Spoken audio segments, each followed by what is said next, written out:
High, আজকে আমার দিদির গায়ে হলুদ। তো ওকে আমি অলরেডি রেডি করে ভেন্যুতে পাঠিয়ে দিয়েছি। এইবার আমার রেডি হওয়ার পালা। তো অকেশনটা যেহেতু দিনের বেলা, তাই আমি মুখটা ভালো করে ক্লিন করে মুখে ভরে ভরে সানস্ক্রিন লাগিয়ে নিলাম।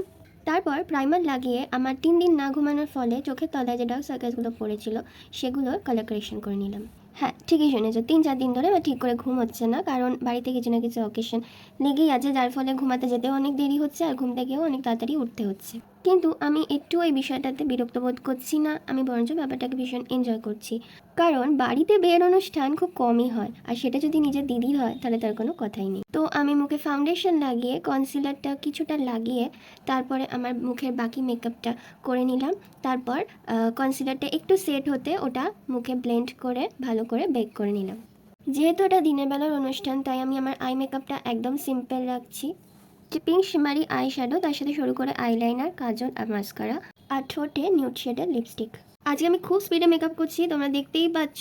এটা কিন্তু আমি একদমই ফাস্ট ফরওয়ার্ড করে ভিডিওটা ছাড়িনি, এটাই আমার অ্যাকচুয়াল স্পিড ছিল মেকআপের, কারণ হাতে সময় একদমই কম ছিল। তো চুলে আমি ন্যাচারাল কার্স করেছিলাম। অ্যাকচুয়ালি আমি জানতাম যে সকাল সকাল এমনি উঠতে হবে জলসইতে যাওয়ার ভিডিও করার জন্য, মা আমাকে এমনি টেনে টেনে তুলবে। তো যার জন্য আমি তখনই মানে জলাশয়ে এসে তার ঘুম হবে না, তো তখনই আমি চুলটাকে ভিজিয়ে ভালো করে রোলার লাগিয়ে নিয়েছিলাম। তারপর জাস্ট জুয়েলারিটা পরার আগেই আমি চুলটা খুলে মাথায় একটা আর্টিফিশিয়াল ফ্লাওয়ার লাগিয়ে নিয়েছিলাম, আর কোনো রকমের হেয়ারস্টাইল আমি করিনি।